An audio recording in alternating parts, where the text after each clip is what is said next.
Bien, bienvenidos a todos. ¿Ya? Este es nuestro panel que, como habíamos avisado, digamos, va a ser sobre el tema de inteligencia artificial generativa, un tema muy contingente que se está tomando mucho de la discusión general, mucho de la prensa.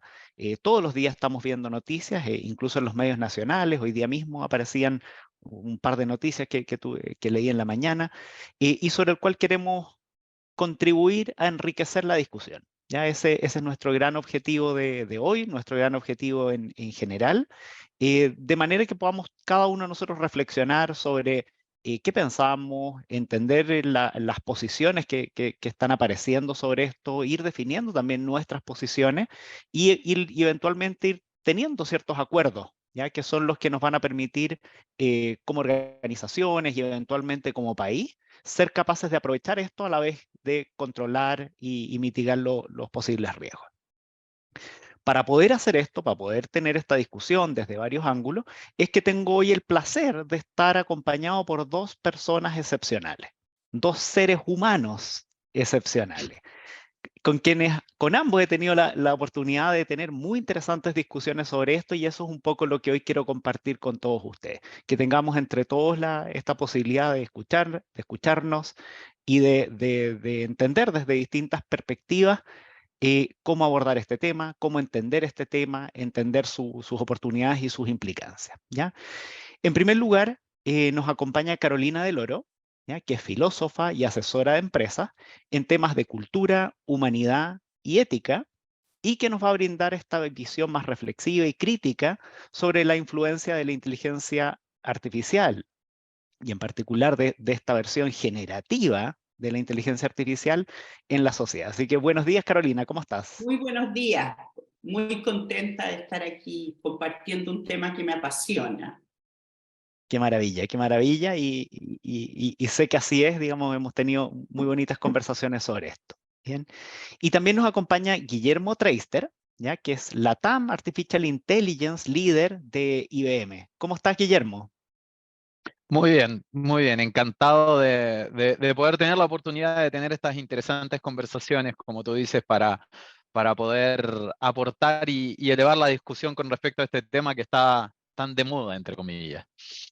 Ciertamente, es de moda, pero que de ahí nos va a ir contando que tiene raíces también antiguas Ah, y justamente la idea es que tú nos puedas aportar desde ese ángulo, desde el ángulo de la tecnología, ¿cierto? ¿Cómo ves que está esto ya impactando a las personas y a las organizaciones, que es con quienes ustedes trabajan mucho? Bien, entonces, bueno, esperamos que esta conversación la disfrutemos, tomémosla digamos, con mucha libertad y relajo, ya para realmente sacarle provecho. Y de esta manera tratar de entender un poquito más sobre el tema y cómo está cambiando el mundo, cuáles son estos retos, las oportunidades que esto nos presenta en el futuro cercano. Bien, bien, y para partir, digamos, creo que siempre es bueno tratar de definir un poco también qué es esto de la inteligencia artificial generativa, ¿cierto? Y qué es lo que se agrega respecto a lo que ya conocíamos como inteligencia artificial, ¿ya? Entonces, aquí me gustaría, Guille, si nos ayudas un poquito a tratar de definir y entender qué es esto de la IA generativa.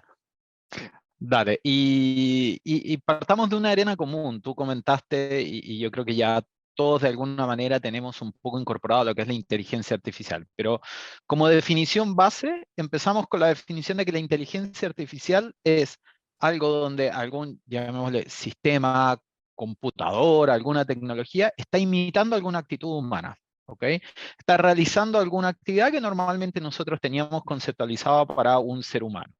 Eso puede ser en distintos niveles, digamos, desde cosas súper sencillas hasta cosas un poquito más complejas.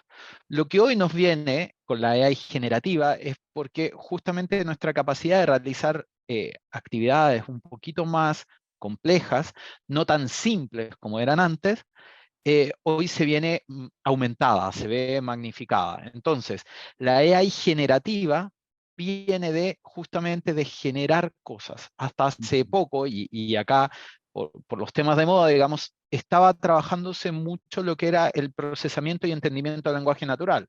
Es decir, yo quiero que un sistema, una máquina me pueda entender cuando yo le hablo así como ahora estamos hablando nosotros, digamos, que entienda lo que estamos diciendo.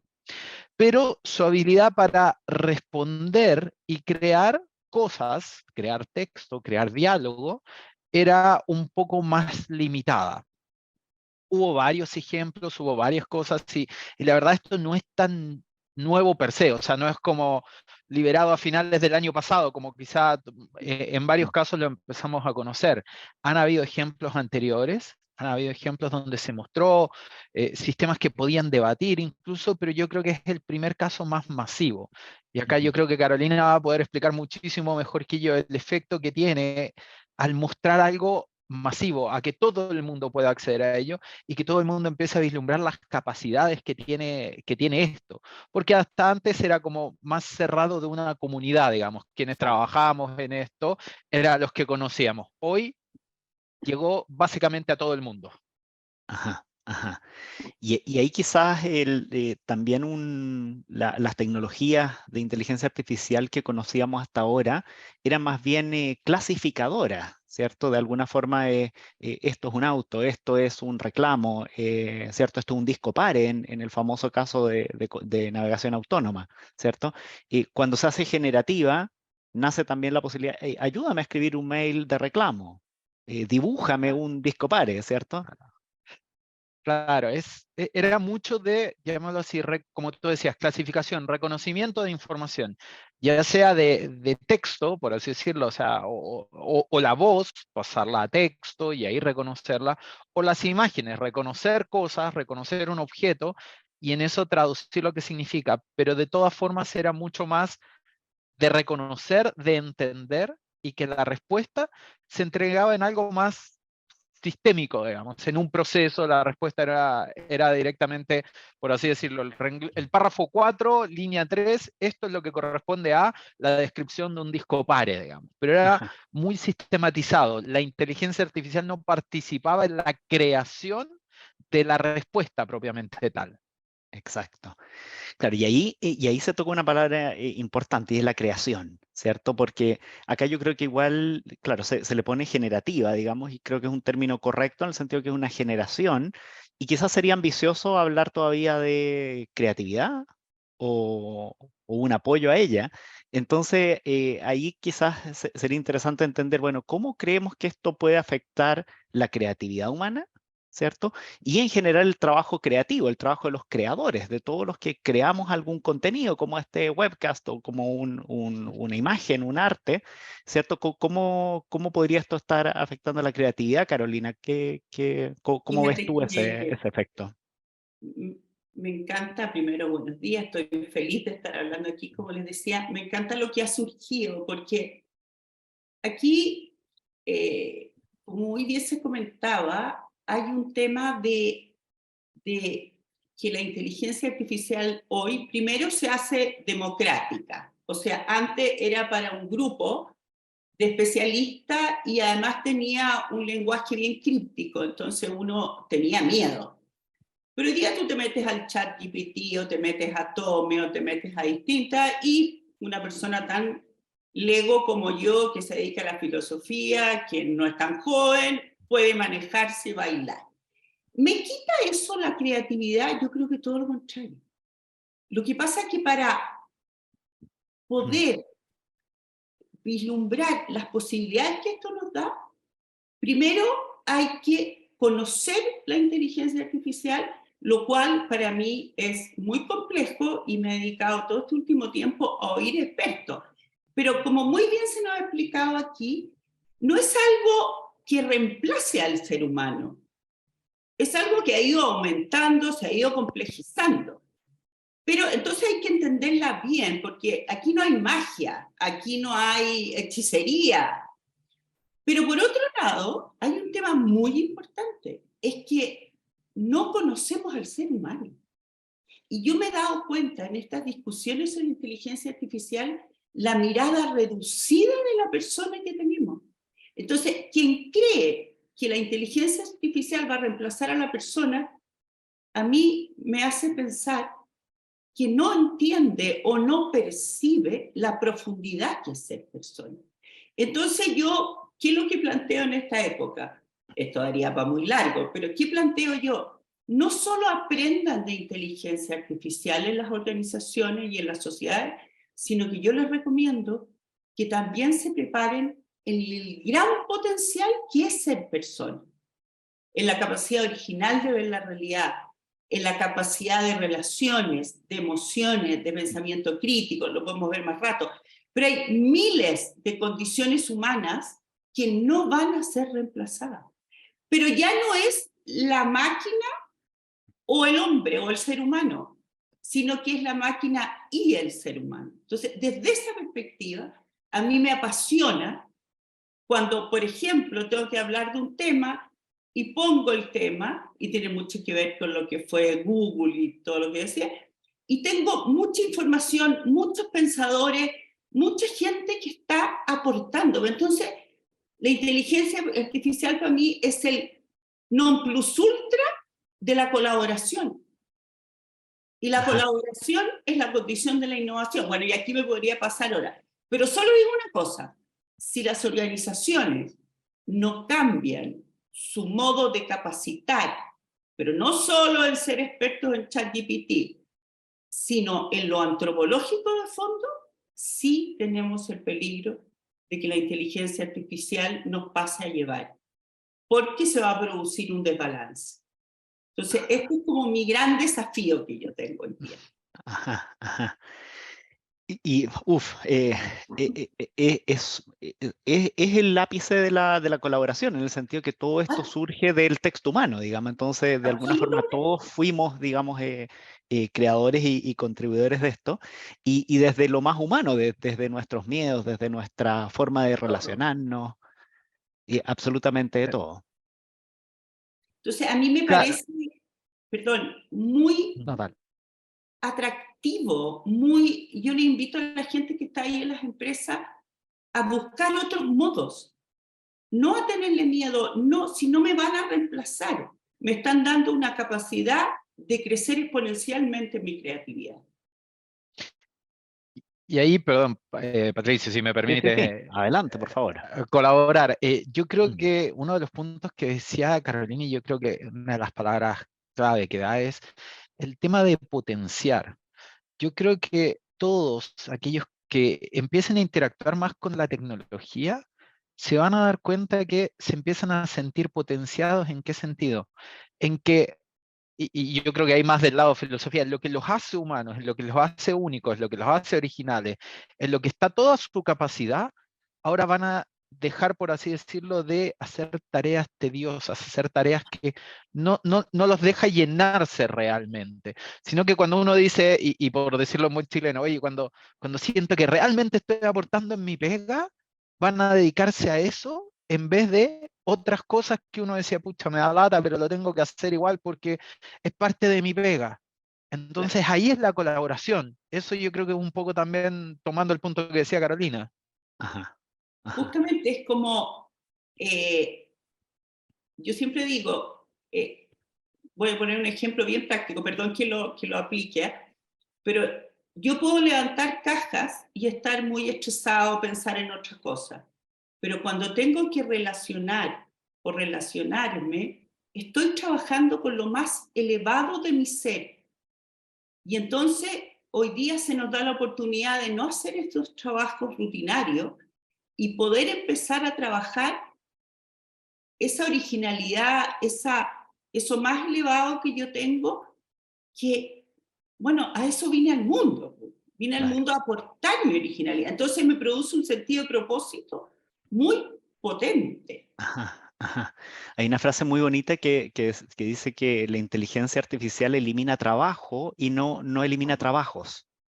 No pues, elimina trabajo y no elimina puestos de trabajo. No ¿Y elimina. por qué? Porque justamente nos va a deshacer de algunas tareas rutinarias donde extrañamente estamos subvencionando a la máquina, haciendo nosotros como humanos tareas de máquina, cuando en rigor debiésemos dejar que las máquinas absorban la máxima capacidad de trabajo que puedan de este trabajo rutinario, y eso a nosotros nos va a elevar, ¿cierto? Vamos a ser más creativos, vamos a pensar hacia adelante, vamos a, como dices tú, conectarnos con nuestro propósito. En un mundo que tiene tanta carencia, que tiene tanto desafío, siento que es muy extraño sentir, uy, me quedaré sin nada que hacer. Hay mucho por hacer, las organizaciones tienen mucho por hacer, nosotros como personas tenemos mucho que hacer en función de nuestros propósitos. Creo que es gigante el tema. Aquí un mensaje, porfa, a todos los que están escuchando, por favor interactúen. Ya tenemos una sección de Q&A que ustedes pueden pillar ahí en su ventanita de Zoom. Así que encantado de recibir preguntas. Yo las voy a ir leyendo, ir convirtiendo en preguntas para los panelistas. ¿Bien? Bien, sigamos adelante.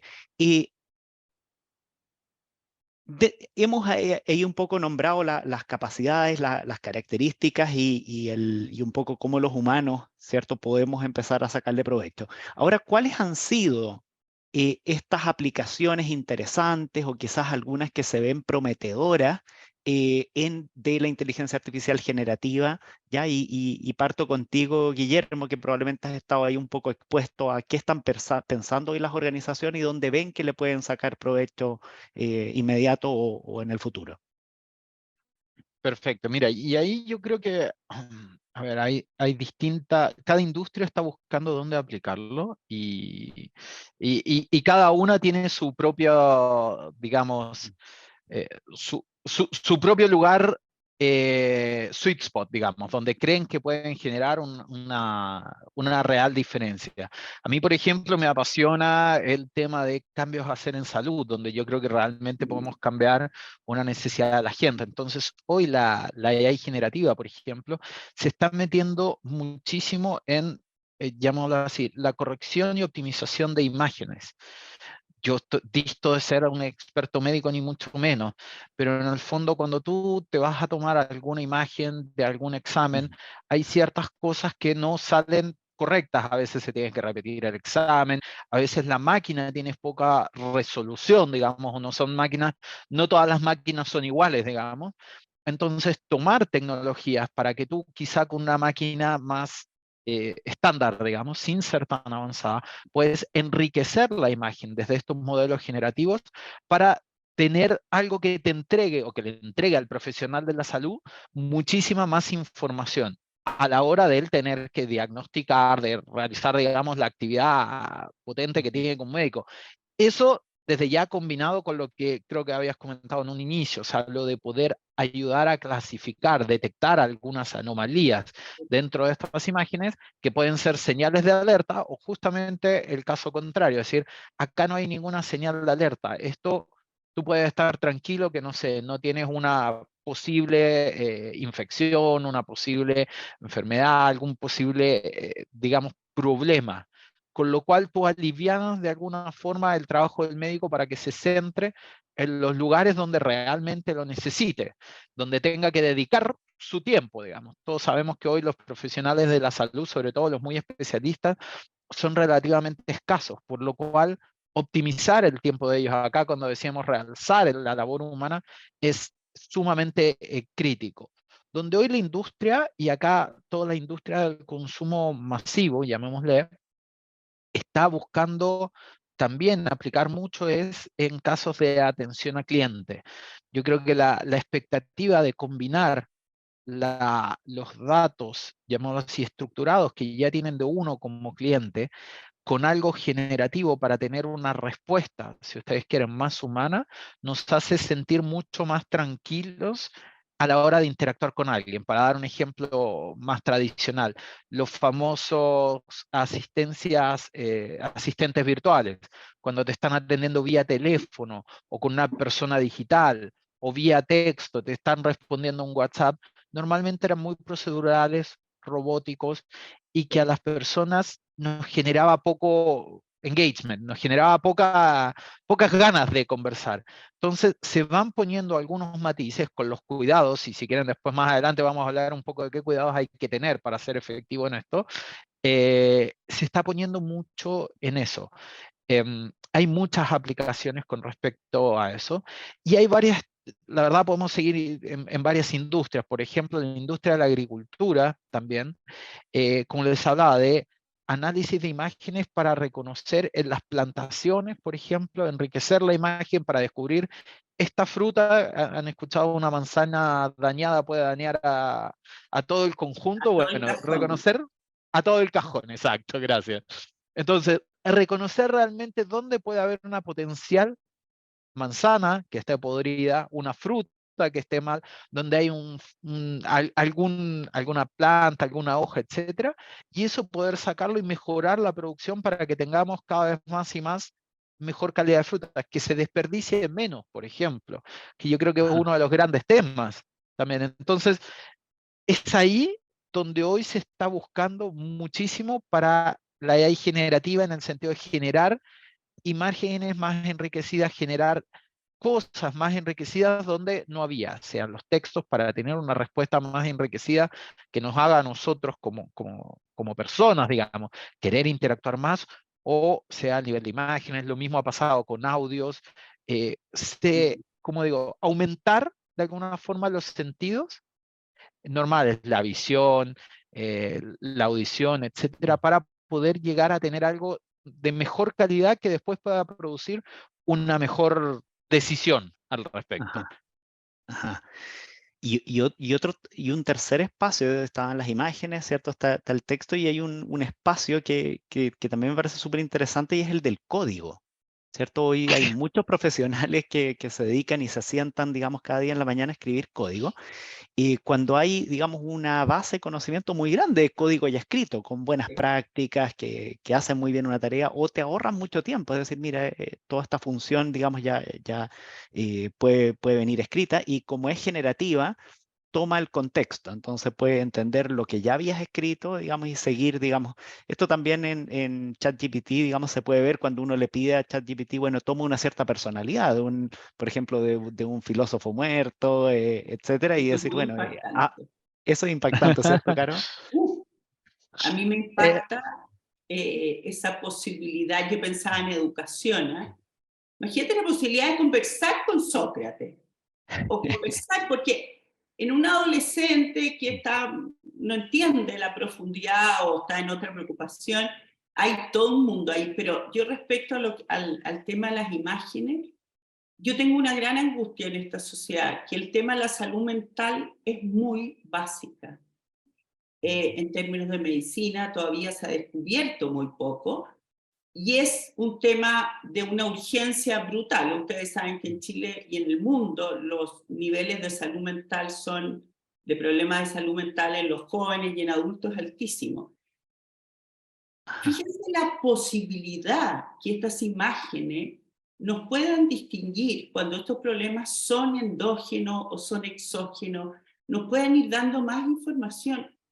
Es que eso tiene que ver con el bienestar y la felicidad humana. Y eso es un tema, más allá de tener el hígado malo o tener el corazón.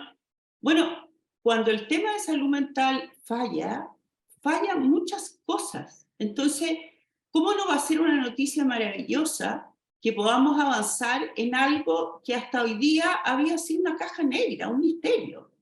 ajá. Entonces, yo siempre me imagino que esto para la psiquiatría, por ejemplo, va a ser maravilloso. Entonces, lo que yo me planteo aquí es, ¿por qué tenerle miedo o por qué interpretar que esto nos va a dejar sin trabajo? Siempre en todas las revoluciones se pensó eso, porque esta es una revolución, la de la máquina de vapor, la electricidad. Siempre pensamos que nos íbamos a quedar sin trabajo. Y no nos quedamos sin trabajo. Pero esta vez, al ser inteligencia generativa artificial, no solo nos vamos a quedar sin trabajo, sino que nos vamos a quedar con trabajo de calidad. Ajá, Y ajá. eso es lo que a mí me parece muy fascinante. Pero esos trabajos de calidad hay que prepararlos. Y por eso considero que esto produce un cuestionamiento a demasiadas instituciones, partiendo, por ejemplo, por la educación. O sea, la educación se ha hecho la tonta, voy a decir en términos muy coloquiales, con muchas revoluciones, pero con esta ya no puede. Y entonces a mí me parece que definitivamente hay que dar un salto exponencial. Y en eso, lo que sí vamos a tener que tener la valentía de decir, no estamos bien. Y estar bien no es hacer más de lo mismo. Y ahí Vale. viene el gran desafío, mi gusto. Claro, pero además de las oportunidades, digamos, y en esto creo que hemos ya insistido harto en la posibilidad, también hay retos, Oh, hay varios desafíos, algunos son más técnicos, digamos, y tienen que ver, por ejemplo, con, bueno, qué tan trazable es esta generación, es decir, bueno, se basó en una fuente justa, o digamos, o ecuánime, y quizás no es así. Se ha hablado mucho de que la IA puede tener sesgos, y cómo se alimenta de nuestra historia, y nuestra historia a veces no es lo deseable que quisiéramos, ¿cierto? Ahí hay detalles. ¿Cómo crees tú que se pueden abordar esos riesgos o cuáles son los que a creo que ti más hay, te inquietan? a mí hay varios que me inquietan. Primero, los sesgos. Los sesgos me parece que son altamente preocupantes para la democracia, y ya lo hemos visto ya. Ujú. Ahora, creo que eso, más que prohibiendo, no regulando. Yo creo que esto hay que regularlo. Yo soy consejera del Consejo Nacional de Televisión y hoy día estamos dándonos cuenta que es absurdo regular la televisión si no regulamos las plataformas. O sea, es como tapar el sol con un dedo. O sea, yo creo que aquí hay un tema de regulación que es fundamental. Pero hay un tema también de educación del pensamiento crítico que es fundamental y que no lo estamos alimentando en la educación. Por eso yo insisto tanto. Y como la gente que trabaja en las empresas que me están oyendo aquí, ya no la voy a mandar al colegio de nuevo, bueno, las empresas van a tener que generar espacios de pensamiento crítico, generar espacios de relaciones de calidad. Pero yo tengo un gran temor que nunca se dice. Mi gran temor es el control. Ujú. Entonces, claro, cuando hay un reconocimiento de imágenes y yo puedo controlar, por ejemplo, en una empresa, no voy a nombrar empresas, pero que mis trabajadores no paren ni un segundo y que sepan que están siendo vistos 24/7 o las 8 horas que trabajan o que trabajan hoy día, me parece aberrante. O sea, el mayor peligro es el exceso de control, porque el exceso de control es un hábitat que no permite la autonomía, la creatividad, las relaciones humanas. Entonces, este es un tema que no se trata mucho Ujú. y que a mí me parece altamente peligroso. Esto ocurrió a veces en la pandemia, cuando tenían regulado, ¿no es cierto?, o abiertos los computadores y yo sabía a qué hora trabajaba exacto, cuándo se desconectaba. Me parece que ese tipo de controles puede ser muy perjudicial para el nuevo tipo de persona, para el nuevo mundo que viene. Entonces, ahí hay una contradicción que me parece que es altamente tentadora, porque Mm. claro, yo digo, oye, sobre todo en un país como este que tiene unos niveles de confianza horrorosos, pero no solo en las instituciones, sino en las personas. El 78% de los chilenos desconfían en el del lado, más allá que confíen en los bancos y los políticos. Bueno, si ese es el sustrato, la tentación a través de una inteligencia artificial de controlar todo, me parece altamente peligrosa y preocupante porque esta no se toca muy Ya, poco. sí, y yo, mira, tiendo a concordar bastante, por no decir 100% con lo que decía Carolina, y yo creo que acá, eso sí hay que, a ver, a mi juicio, diferenciar un poco o no estigmatizar quizá a la inteligencia artificial en el sentido en que, como bien decía Carolina, y lo hemos hablado hoy día, hoy nos está permitiendo potenciar al ser humano, potenciar las capacidades que tenemos. Entonces, el punto cuando uno potencia algo es que si había algún sesgo, con este tipo de tecnologías quizá lo vamos a potenciar 100 veces. Si Exacto. antes teníamos control, ahora lo vamos a tener 100 veces más control, lo cual, como decía Carolina, puede ser perjudicial para la creatividad. Entonces, lo malo en sí, y en el ejemplo que daba Carolina, no es el decir la inteligencia artificial va a ser algo malo. El problema es que las empresas tienen que darse cuenta que un trabajador que esté 10 horas sentado frente al computador sin levantarse no es bueno para la productividad, no es bueno para desarrollar la creatividad, no es bueno para eso. No es mala la IA por tener 100% de control en sí, pero sí nos da una herramienta, les da una herramienta a quienes quieren tener un 100% de control de tenerlo. Y ese es el cuidado que hay que tener. Ese es el peligro. Ese es el peligro, y el peligro, y muy claro, es el caso de los sesgos, y lo decían cuando mencionaban el ejemplo de se alimenta de los datos, la inteligencia artificial se alimenta de la historia, pero el punto es que tienes que tener el cuidado de, entre comillas, qué versión de la historia, o cómo estás tomando la historia, porque la historia muchas veces va a tener per se un sesgo, o quien te la cuenta, y si tú la tomas como la verdad absoluta, vas a reproducir un sesgo que existía. Y ahí esa es un poco también mi preocupación, un poco lo que yo veo en el fenómeno hoy en día. Ya nos pasaba cuando teníamos los buscadores, cuando tenías algo en Google, alguien buscaba algo en Google, encontraba la respuesta y decía, esa es la verdad absoluta. Y tú ibas y te contradecía al médico que estudió 12 años sobre este tema, pero leyó un blog de Google que decía eso. Y ahora con ChatGPT, por nombrar uno, pero puede ser cualquiera, digamos, de todo esto, alguien va, lee algo y lo va a tomar por verdad, porque nos da una sensación de que es la verdad. Y Ajá. todos sabemos que todo este tipo de cosas pueden reproducir sesgos, los modelos de inteligencia artificial sufren alucinaciones, generan, inventan de alguna manera cosas que no son ciertas. Y ahí es donde está nuestro rol, tratando de educar, a decir, ojo, no piensen que porque lo está diciendo una máquina, eso es de un acierto. Exacto, y ahí viene este desarrollo más humano, más crítico, que tenemos que empezar a retomar, digamos. Y toda herramienta, y esto ha pasado con todas las tecnologías, digamos, toda tecnología es herramienta o arma, y va a Claro, depender un poco de los usos y los controles que pongamos.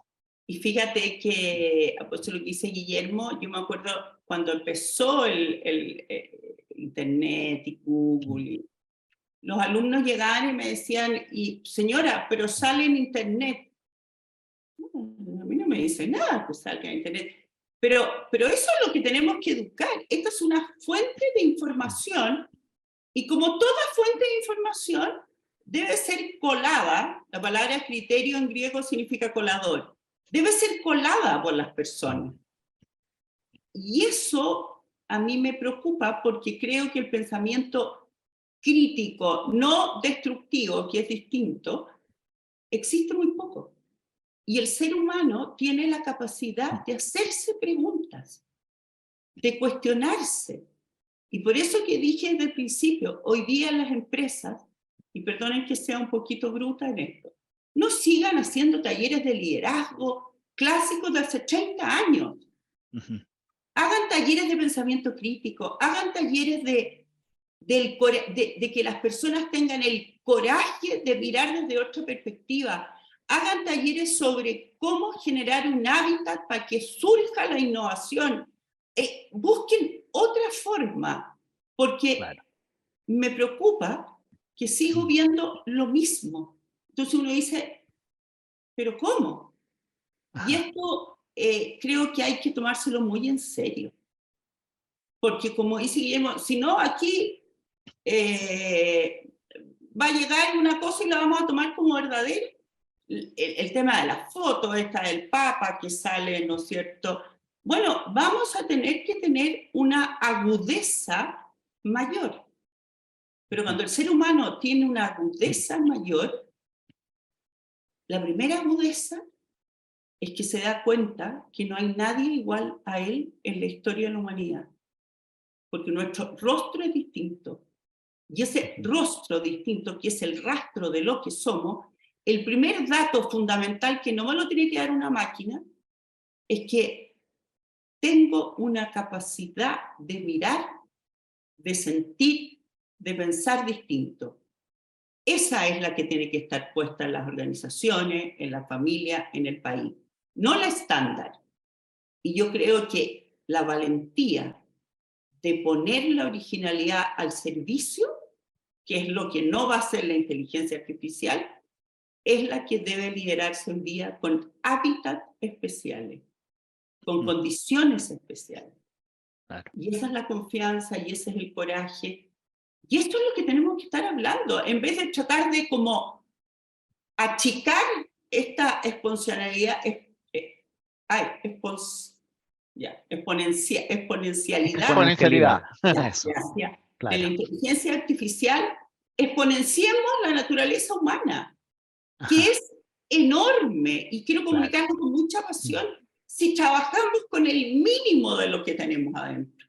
Ni siquiera sabemos, porque no nos detenemos. Entonces, creo que este control, este tipo de actitudes, es como tapar el sol con un dedo, y eso sí que es grave. Ujú, Y eso sí que ujú, me parecería muy tentador, pero muy contradictorio. claro. Somos únicos, somos infinitos, pero Claro, no, hoy, digamos, la cultura nos lleva a reducirnos, digamos, a cuando en la verdad deberíamos estar, estandarización. claro, y estas herramientas tienen una gran capacidad, uno, de liberarnos para poder explotar, crecer exponencialmente, em, y eventualmente también acercarse a escucharnos, a atendernos, a servirnos de manera única. Y eso yo, digamos, creo que va a ser un gran valor. Ahora respecto hablamos de regulación, y acá, y también me tomo de varias de las preguntas que ya están apareciendo en el chat. Eh, Acá hay, digamos, veo dos extremos, digamos. Uno es regular antes o regular después. ¿Ya? Y nosotros, yo creo que todos celebramos en algún momento, qué sé yo, Uber, las aplicaciones de car sharing, etcétera, que les celebramos finalmente que fueran irreverentes, que rompieran un poquito de huevos, y finalmente creo que hoy es consenso que se ganó. Lo mismo siento que pasó en la fintech, donde hubo que también ser un poco irreverente, romper un poco de reglas, pero hoy, digamos, hoy tenemos una banca, pucha, que comunica más, más cercana al usuario, etcétera. Pero en el otro extremo también hay una visión también de regular antes, ¿cierto? Y esa uno la puede entender en casos como fue la clonación, por ejemplo, la clonación humana, que en algún momento hubo que ponerle un pare. Y si no, eso iba a avanzar, digamos, y no había duda que iba a avanzar, y todas las pruebas estaban mostrando la energía nuclear, etcétera. Entonces, ahí te quería hacer la pregunta, Guillermo, sobre regulación. ¿Qué rol tienen las empresas? ¿Qué pueden estar haciendo las empresas? Y me salto después a qué podría hacer un gobierno respecto a esto. ¿Dónde lo ves tú? ¿Más en un extremo, en el otro, etcétera? Mira, yo creo que hay varias cosas que hay que hacer y que hay que empezar a tomar en cuenta. Acá se empiezan a mezclar con varios ámbitos, entre comillas. Ahora estamos en el proceso de aprobación de la ley de privacidad de datos, por ejemplo, que Chile finalmente tenga una adecuación, digamos, porque venía antes solamente de la ley de protección de la vida privada, leyes que no estaban, digamos, de la mano con lo que hoy realmente nos estamos encontrando. Viene inspirado mucho por GDPR, ahí mi principal preocupación, y yo creo que el tema en general acá, no es solo qué tan bien hecha está la regulación, sino que tanto empoderamiento se dé para que se cumpla esa regulación. Y un poco lo decías tú cuando están los ejemplos de Uber, de, no sé, de cualquier sistema de georreferenciación, de todo eso. De hecho, me hiciste acordar de un ejemplo que vi ayer justamente, Ujú. donde no quiero nombrar empresas, pero digamos una de estas empresas de compartir imágenes había puesto su propio AI, su chatbot que respondía solo, y él hablaba con el chatbot y alguien hablaba y le decía, oye, ¿sabes dónde estoy ubicado? No, no sé porque no tengo acceso a tu ubicación. Oye, estoy buscando una cadena de hamburguesas. ¿Dónde podría haber una? Ah, la tienes a una cuadra. Y tú decías, pero ¿cómo? No sabías dónde estaba yo, pero me dices que a una cuadra tengo una de estas. ¿Cómo es posible que eso pase? Y en el fondo lo que quiero decir es, el tema de si yo doy consentimiento a que alguien use mi ubicación, por ejemplo, y ahí está la protección de datos personales, es muy atractivo para nosotros como consumidores, alguien que usufructe de eso, nosotros le demos acceso. Porque nos está dando un servicio gratuito, entre comillas, o muchas veces gratuito o algo que tiene mucho beneficio para nosotros. Pero nosotros lo que tenemos siempre el derecho es saber qué se está haciendo con esos datos, por qué se está accediendo a esos datos y con qué fin. Ahora, la inteligencia artificial lo que hace de nuevo es hacer esto exponencial, ¿sí? Entonces, primero con respecto a nuestros datos, ¿quién y ¿por qué, con qué fin va a estar analizando nuestros datos? Pero por otro lado viene el tema enseguida de los sesgos. Es decir, cuando yo estoy generando, imaginemos el banco A, para no dar nombres. El banco A va a dar una respuesta y la respuesta es generada por la inteligencia artificial. ¿Quién es responsable? ¿El banco A o la tecnología de la inteligencia artificial? Por eso es que las empresas se empiezan a tomar, y eso va a depender de cuánto refuerzo y empoderamiento tengan los reguladores, de el accountability. Nunca he encontrado una traducción para esto, digamos, pero la responsabilidad que tomen con respecto a que si en el fondo el banco A está respondiendo, sea mediante la tecnología que sea una persona en un contact center o sea mediante la inteligencia artificial, me está respondiendo el banco A, con lo cual el banco A se tiene que hacer responsable de cómo entrenó, cómo le dio información para que no haya sesgos, para que no esté cometiendo un sesgo a la hora de responder, y además para que el regulador y para que todos, y acá viene un poco el tema de la visibilidad para el control, sepamos cómo llegó a esa decisión o por qué ocasionó esto, tiene que ser trazable. Que yo pueda entender por qué tomó la decisión. Y eso sí trae mucho que la inteligencia artificial tiene, para tratar de explicarlo muy simple, yo le pongo una función objetivo, le pongo un objetivo que yo quiera, y él, sin analizar el porqué de una decisión, puede decir, la mejor decisión es esta, en base a los datos históricos. Pero eso conlleva a que puede haber mucho sesgo por detrás. Por eso, para ciertos casos muy críticos, nosotros no podemos permitir decisiones que no sean trazables o explicables. Y esto ya viene mucho en algunas industrias como banca, por así decirlo, donde yo no puedo tomar una decisión de otorgarle o no otorgarle un crédito a una persona si es que yo no puedo explicar por qué tomé esa decisión. Porque si no, el riesgo de que haya sesgos involucrados es totalmente alto. Entonces, ese tipo de cosas son las que tienen que estar reguladas. Y como digo, regulación de la mano de empoderamiento del ente regulador. Yo creo que son las dos claves. Ahora lo vamos a ver enseguida ya en Chile con el tema de la privacidad del dato. Y enseguida de la mano tiene que venir las políticas de inteligencia artificial que ya se está trabajando. Ajá. Yo creo... Digamos, y hay una, sí, ¿Caro? No, sí que no. No, pero claro, ahí hay una serie de derechos que yo creo que al fin, y muchos de ellos ya están regulados, entonces eso es lo que me gusta. A veces también se tiende a pensar en la regulación de la IA. Bueno, hay muchos de los efectos de la IA que ya están regulados, entonces ahí también hay que quizás mantener un balance de qué es lo realmente novedoso, los nuevos riesgos, cuando hay que pensar en regulación. Claro, ahí, y ya te paso, Caro, pero justamente el tema de la privacidad del dato le pega muchísimo a Ujú. regular muchas cosas que tú podrías hacer con la inteligencia artificial. Por eso van de la mano y va a ayudar, y en realidad no hay nada, no hay tantas cosas nuevas, digamos, porque mucho va a estar regulado ahí, Ajá, porque está quién tiene derecho a acceder a mis datos, con qué fin, justamente. y yo tengo todo el derecho de decir no quiero esto, de retracto, de devolver mis datos, etcétera. Ahora, a mí me interesa mucho este tema porque no quiero quedar como ingenua y positiva de esto nomás. Yo creo que aquí entramos en un plano de regulación de datos, porque en la vida está lo que es la entidad regulatoria y lo que es la ética, que son dos cosas distintas. La entidad regulatoria regula desde la ley, y eso es fundamental, pero también hay una postura ética, hay desafíos éticos que nos plantean. Primero, un desafío ético es cuán consciente estoy yo de lo que es la privacidad y la intimidad. Porque puede ser que en el banco no me pueda preguntar, pero yo en mi chat o en mi Instagram estoy entregando todo. Entonces, yo creo que hay que trabajar, y creo que esto es fundamental hoy día, ciertos temas éticos fundamentales, como lo que es la intimidad y la privacidad humana, pero tomar conciencia, porque yo puedo regularlo de muchos modos.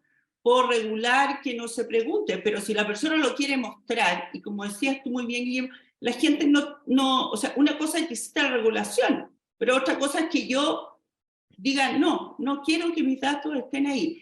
Yo creo que no se entiende la gravedad o la trascendencia de que los datos estén entregados indiscriminadamente. Ahora, yo creo que la formación ética es fundamental porque estamos ante una disyuntiva humana muy fuerte. Y a mí yo quiero asociarlo a los temas de clonación, a los temas de vientres artificiales. O sea, estamos entrando en un plano profundamente complejo. Y ahí sí que yo tengo mucha alerta. Pero ese plano complejo no solo lo vamos a eliminar por regulación, tenemos que formar, tenemos que hacer dar cuenta, tenemos que generar conciencia, porque va a ser muy difícil solo desde la regulación poder controlar. Si ustedes me dicen a mí que un niño va a estar los 9 meses en un vientre artificial, yo les digo, me duele el estómago, la guata y todo. Porque ¿dónde quedó lo emocional? ¿Dónde quedó lo relacional? Entonces, vuelvo al punto de origen. Si no volvemos a entender qué es lo propio de la persona, la probabilidad ética que sobrepasemos los límites humanos está ahí. Pero no solo por regulación, que obviamente la tiene que haber, sino por una convicción. Entonces, ahora tendremos que preguntarnos en la educación, en los medios públicos, en los medios de comunicación, en las plataformas, ¿qué estamos formando? ¿Qué mirada ética estamos formando? Entendiendo que la ética no es la ciencia que controla los actos humanos, sino es la ciencia que busca la felicidad. Y esto es muy importante porque lo que tenemos que buscar es qué le produce plenitud a las personas y qué lo aleja. Y entonces, ustedes me van a perdonar que sea tan clara, pero una guagua criada en un vientre artificial, no tengo ni una duda, y aquí podríamos pasar horas desde una mirada antropológica, que eso no le propicia el bienestar y la felicidad a ese niño. Y eso me parece que tiene que haber más voces. Me parece que tiene que haber más voces públicas que estén tratando estos temas, porque ahí sí que hay peligros, como hay en el control, como hay en este tipo de... Cuando tú disocias lo humano, siempre el resultado va a ser mayor violencia, mayor caos, mayor dolor. Y eso, ahí sí que hay que estar alerta. Pero en esta búsqueda de esta plenitud y esta felicidad, la cultura a veces igual te pasa por encima, y aquí también me hago cargo de varias de las preguntas que están pasando, y en algún punto, hay varios me están empujando a la distopia, pero si esto avanza, digamos, y en efecto la máquina se hace tan omnipresente, va a cambiar nuestra identidad, o nos va, por lo menos nos va a hacer dudar, digamos. Culturalmente también van a haber cambios en la sociedad, etcétera. Entonces, ahí te quería llevar, Caro, al espacio de la ética, que ha sido mencionada varias veces. ¿Cuáles son estas preocupaciones A y mí cómo volvemos a esa identidad esencial? yo creo que nos va a llevar y nos va a sacar de nuestra identidad si no ponemos los temas fundamentales en la sociedad. Por eso que creo que la mirada antropológica y filosófica hoy día es fundamental, porque se hacen las preguntas sobre cuál es nuestra naturaleza y qué es aquello intransable en un ser humano, por decirlo en términos bien prácticos. ¿Qué cosas, cuando yo las altero en un ser humano, van a traer consecuencias muy negativas? Por ejemplo, la autoconciencia, el no darse cuenta de sí, y una persona que esté enajenada usando estas máquinas, obviamente va a tener un problema antropológico y ético fundamental.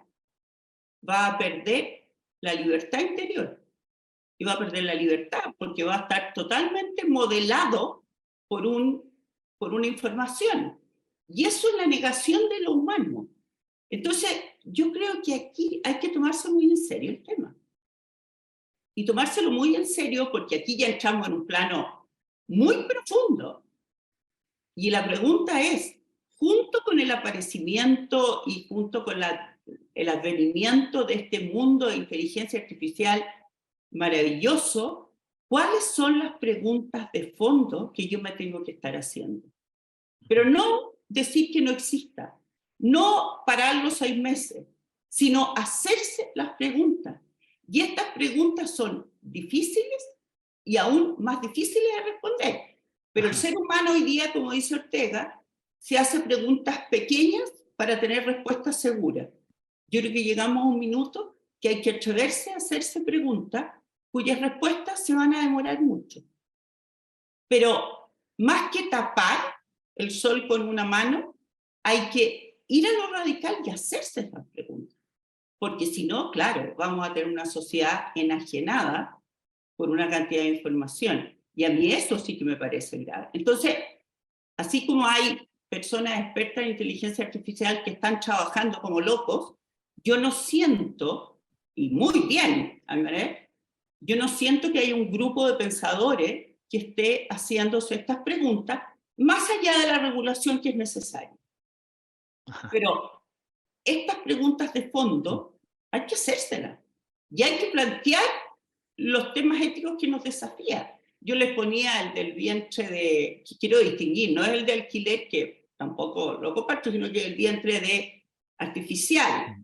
Bueno, ahí hay una enajenación de la naturaleza humana que a mí me parece altamente peligrosa. Entonces, yo creo que así como hay un grupo y se ha invertido millones en esta inteligencia artificial y en tecnología, necesitamos invertir mucho en pensar los temas éticos.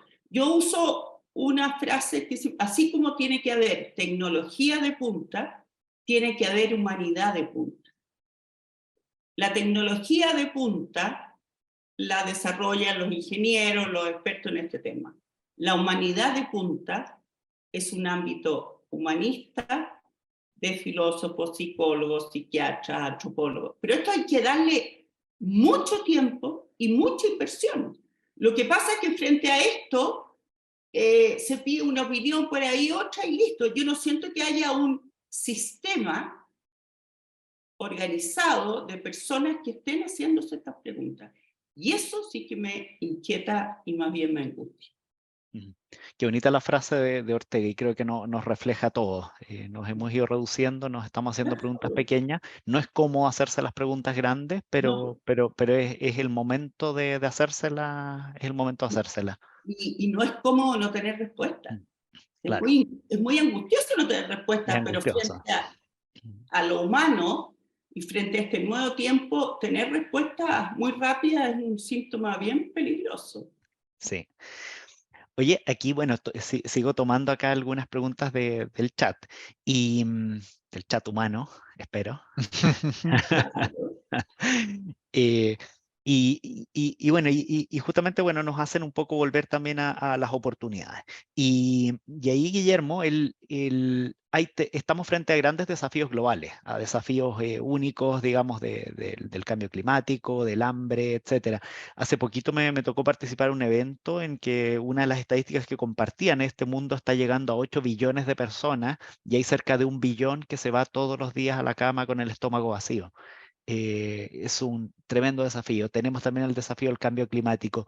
¿Qué han visto ustedes respecto a potenciales de una tecnología explosiva contra desafíos explosivos o exponenciales? ¿Hay alguna macho o algún caso, digamos, en que esto ya esté apoyando a estos grandes desafíos? Sí, a ver, yo creo que bastante, y también yo creo que ahí es donde nos da, si tú quieres, un beneficio bastante grande el hecho de incorporar este tipo de tecnologías. Yo creo que hoy, cuando tú dices, mira, estamos llegando a los 8 billones de personas en el planeta, empezamos a ver que empieza a haber un recurso que empieza a ser cada vez más escaso, donde vamos llegando al límite. Tú dices el tema del hambre, el tema de la distribución, no sé, la energía eléctrica, por ejemplo, en algún momento la generación va a empezar a ser un tema o ya está siendo el acceso al agua, ese tipo de cosas. Hoy hay mucho donde, donde se está trabajando, por ejemplo, en la optimización de distribución en la red eléctrica, por decir algo. Y tú dices, bueno, ¿y eso dónde está el impacto real? Bueno, para la generación eléctrica, entre medio tú, dependiendo del tipo de generación, accedes a un recurso que puede ser escaso o estás generando algún grado de contaminación que tienes que neutralizar, etc. Lo mismo yo mencionaba el tema de imágenes para eficientar la producción de alimentos. O sea, hoy, de hecho, si mal no recuerdo, UNESCO había definido que la inteligencia artificial podía impactar positivamente, creo que era en torno al 60% de las iniciativas para la sustentabilidad humana. Entonces, yo creo que en ese sentido puede hacer mucho y el punto es que lo vayamos aplicando cada vez más. El mundo va acelerado, ¿sí? Entonces necesitamos que esa adopción de esa tecnología sea rápida para poder ser más eficientes. No solamente por un tema de regulación, sino porque un tema de mercado, porque un tema de necesidad nos vaya apoyando eso. El ser muy eficientes también hace un hincapié en el informe de UNESCO, si mal no recuerdo, en el tema de distribución de alimentos. La cantidad de alimentos que hoy se desperdician, entre comillas, hoy en día es muy grande, No, es tremendo. Entonces, en eso, imagínense si nosotros podemos eficientar eso, trabajar, y la tecnología hoy nos lo permite. La verdad es cosa de que la apliquemos. Hoy la tecnología está, es la voluntad de aplicarla. Eso ya nos puede dejar, digamos, una tranquilidad de que podemos cumplir con las necesidades que hoy tiene el ser humano en el mundo. Que como decía, llegando a los 8 billones empezamos a ver y atacar necesidades que antes pensábamos que estábamos sobrados, digamos, que nos sobraba el agua, que nos sobraba esto, que el agua era un bien que nadie se tenía que preocupar porque estaba. Y hoy nos empezamos a dar cuenta que nos estamos acercando a ciertos límites, entonces tenemos que acceder a ella y utilizarla y explotarla inteligentemente. Ajá, ajá. Definitivamente, y ahí yo creo que ciertamente vamos a gozar, digamos, de los beneficios que una tecnología que es muy rápida, que puede tomar decisiones muy rápidas, puede personalizar decisiones a nivel muy chiquito, de comunidades muy chiquitas, incluso hogar por hogar. Todo esto que antes eran grandes políticas solamente, hoy, digamos, pueden ser decisiones a nivel mucho más pequeño, más personalizado. Equipo, tenemos que hacer un time check, estamos ya muy cerca, así que voy a hacer solo una ronda muy chiquita porque muchos acá están preguntando, bueno, ¿qué debo leer? Digamos, ¿hacia dónde debo alguna referencia, etcétera? Entonces, solo voy a hacer una ronda chiquita a ver si hay algún recurso, un autor quizás o algún libro que les gustaría recomendar. Parto contigo, Caro.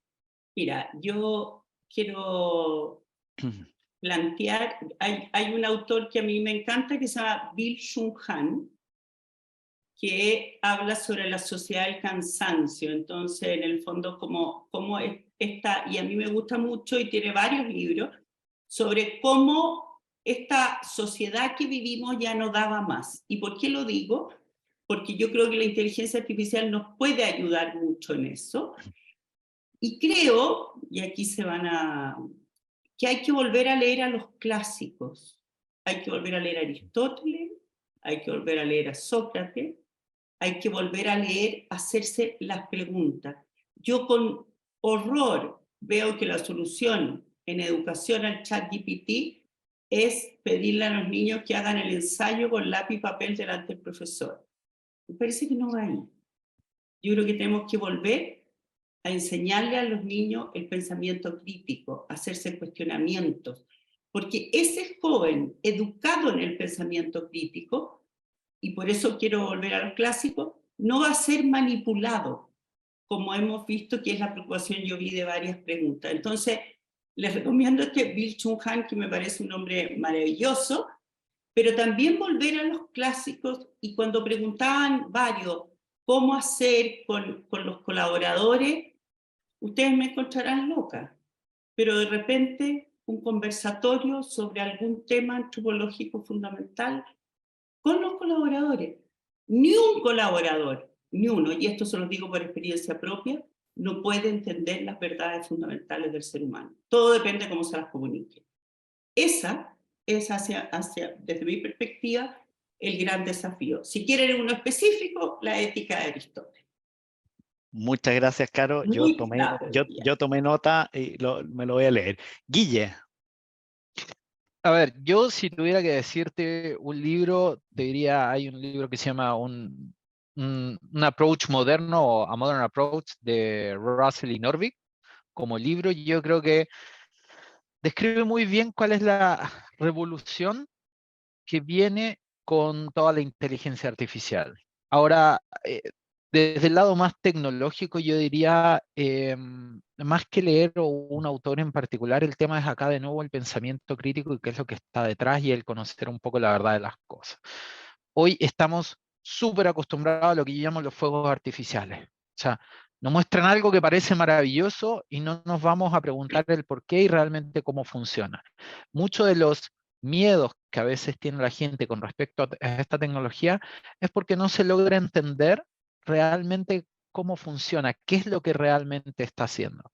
Entonces, la verdad, hoy se está moviendo muy rápido, pero entonces, no sé, hace 5 o 6 meses nadie hablaba de los LLM, de los modelos lingüísticos muy grandes, y entonces no hay quizá tantos autores, pero hoy nos tenemos que sentar a ver, oye, realmente, ¿qué es un LLM? ¿Qué es un modelo fundacional? ¿Dónde está el cambio? ¿Cuál es la gran novedad de todo esto? Y eso nos va a permitir entender qué es lo que está detrás y, por un lado, nos va a permitir realmente entender su capacidad, entender nuestra diferencia como originalidad de ser humano y, por último, entender que realmente muchos temores que aparecen o muchos realmente no son así, son cosas más, bastante más aterrizadas y bastante más controlables si uno quiere, que uno tiene que estar atento, pero no ese terror que a veces uno tiene, y me ha pasado un montón de veces que empiezan con Skynet 2001, es lo primero que hablan, y la verdad, empezar a entender bien qué es lo que realmente está detrás, yo creo que ayuda mucho a callar temores. Está intrínseco en que uno le tiene miedo a lo que no conoce, como dice por ahí. Total. Total, Ajá. entonces conocerlo un poco más, ¿sí? Entender qué significa. Nadie dice que seamos todos data scientists, ni mucho menos, pero sí entender qué se trata, qué hay detrás. Eso nos va a ayudar un montón y eso está moviéndose día a día, fuera de lo que ya te mencionaba. Te agradezco mucho, Guille, por la referencia y ahora sí les agradezco a ambos, Guille, Carolina, una hermosa conversación, yo la disfruté mucho, me llevo aquí muchos temas para seguir leyendo, para seguir creciendo en esto, así que nuevamente les agradezco de corazón haberme acompañado en esto y haber, digamos, poder compartido ideas. ¿Ya? Y a todos, digamos, muchas gracias por haber asistido, espero que la hayan disfrutado tanto como nosotros. Y bueno, por supuesto vamos a seguir en contacto para nuevas oportunidades y nuevos conversatorios. ¿Ya? Oye, quiero decir solo una cosa. Ujú. No hay máquina que reemplace una joya humana que se llama encuentro. Eso no lo va a reemplazar, así que dediquémonos a los espacios específicamente humanos, que son maravillosos. Solo eso. Definitivamente. Muchas gracias. Que esté muy bien. Chao, Muchísimas chao. gracias. Listo, chao. Muchas Gracias. gracias.